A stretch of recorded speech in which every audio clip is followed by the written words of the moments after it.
Okay, so here we are with video 2. So just real quick recap.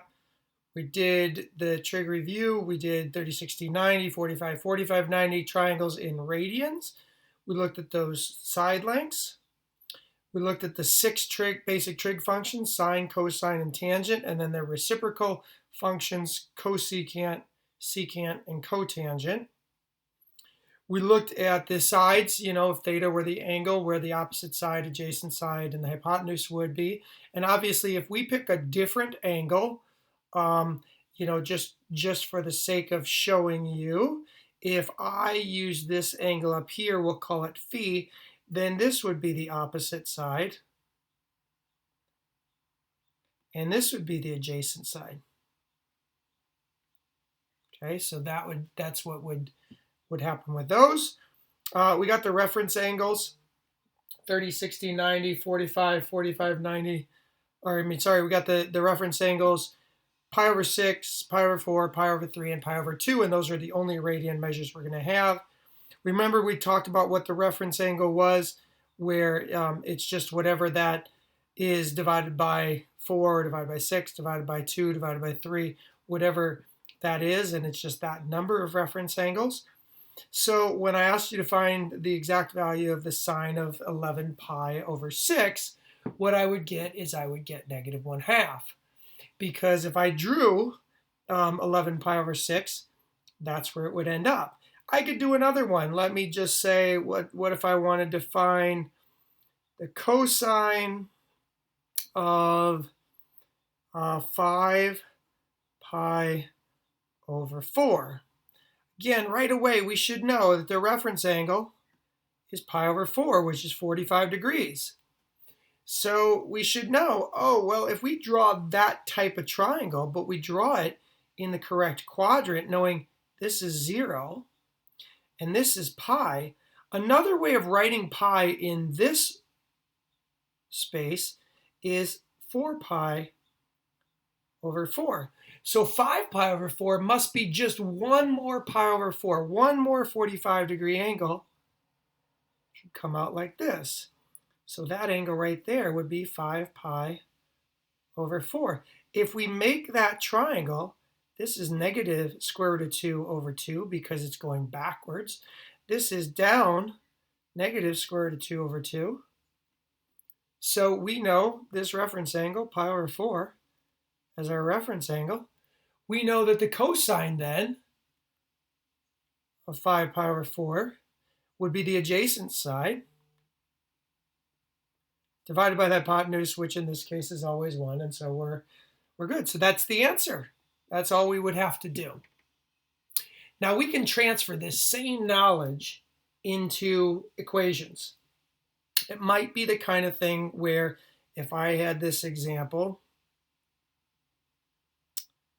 put it down here on a new page, because when I turn this into a PDF, it's going to look a little different.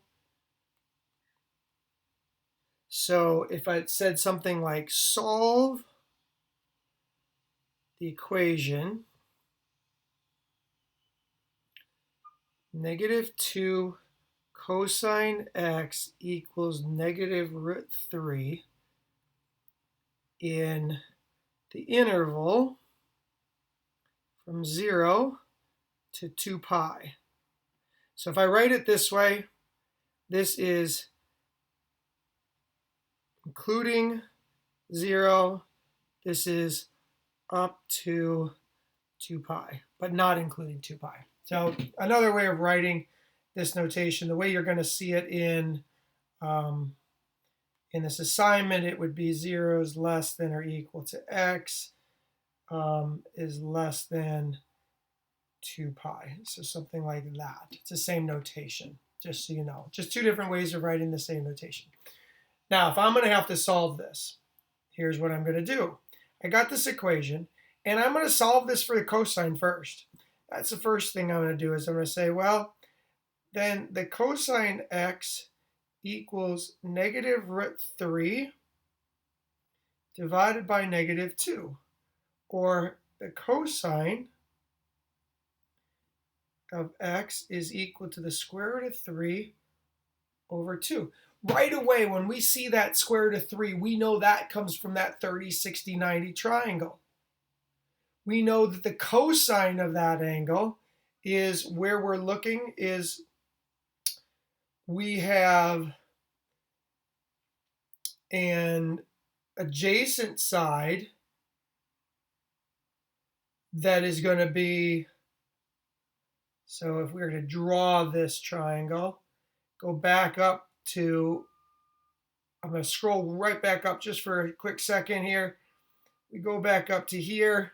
Notice that when we draw that, that pi over 6 would be that reference angle because square root of 3 over 2 would be the adjacent side then.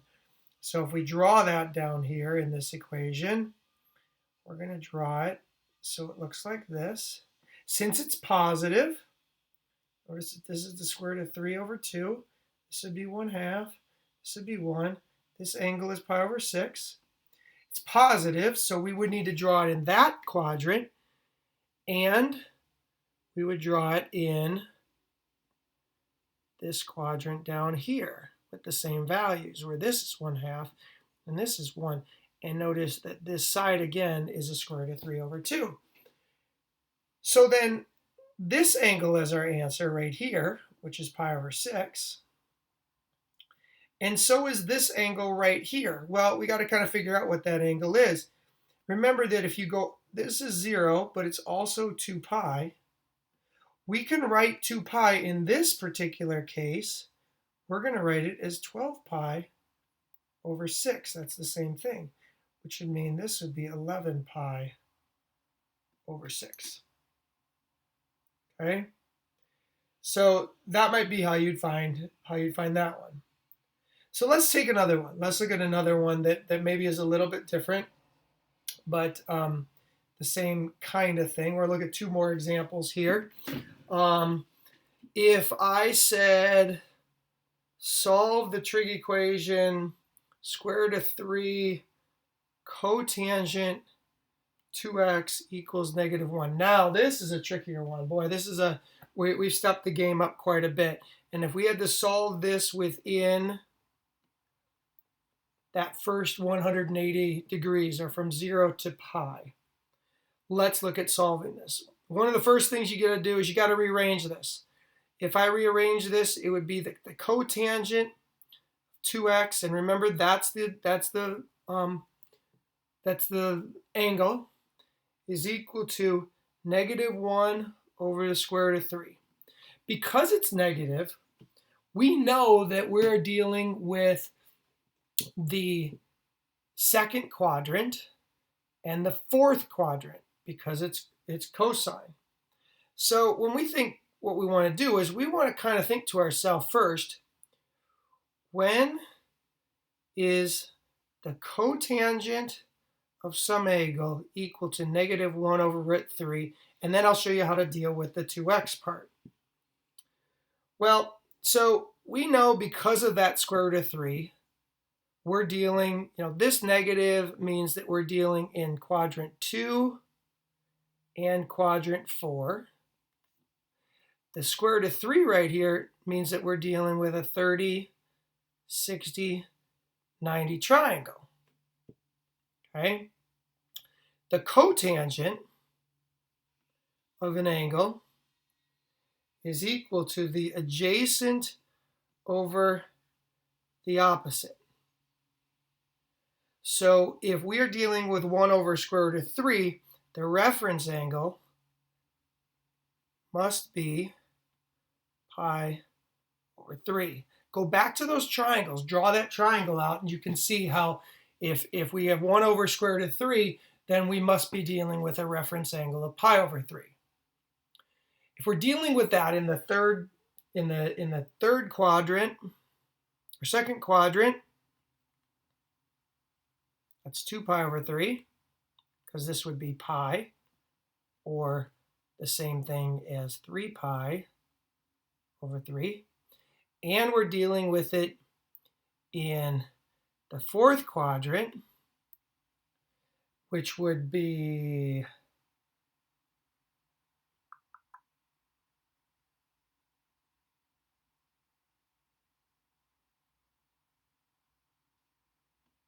5 pi over 3,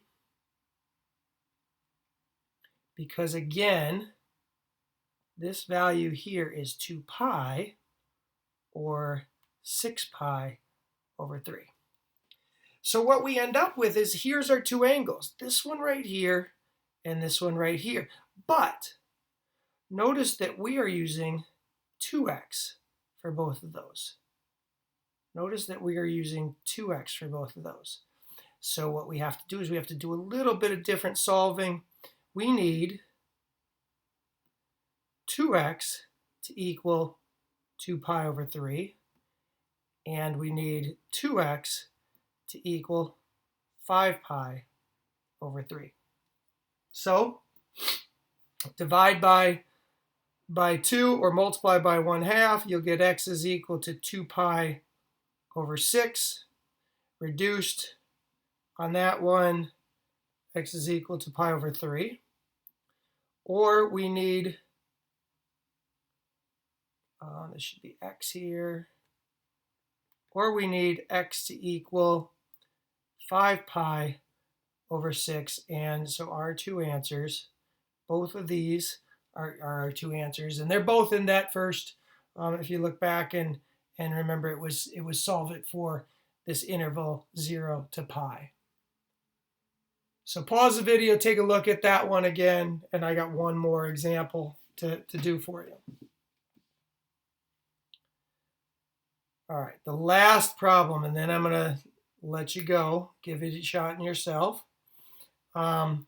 is solve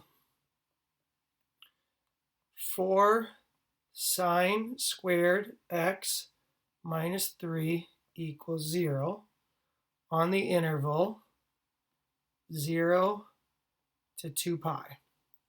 Okay, so if we were going to solve this equation, remember, just as a side note, the sine squared of x is the same thing as the sine of x squared. So if we solve this, we're looking at the sine of x squared has to equal 3 over 4. If I add 3 to both sides, divide by 4 for both sides. Now I got to take the square root of both sides, but remember, when I take the square root of both sides, it would be plus or minus the square root of 3 over 4, or plus or minus the square root of 3 over 2. That means we're going to have multiple answers, because we can either have the positive value or the negative value. Okay? Remember that if the sine is equal to the square root of 3 over 2, the sine, I'll write that out. The sine is equal to the square root of 3 over 2 when x is equal to pi over 3. If you go back and look at the values, at the 30, 60, 90 triangle. So we have a reference angle of pi over 3, but since it's plus or minus, we're going to have multiple answers, because we could have that pi over 3 reference angle right here. We could have that reference angle right here. Remember, this is 3 pi over 3. So we could have that reference angle down here, which is 4 pi over 3. Or we could have that reference angle right here, which is 5 pi over 3, because remember, this is 6 pi over 3. Again, go back. I went through that one pretty quickly, but go back and look at all the notes. Make sure you took good notes at the beginning of the first Trig review assignment, because those will be vital. And this is the kind of thing that you're going to need to know how to do just as part of calculus problems. If you have questions, this is where you're going to need to maybe step up and ask them. Thanks for watching.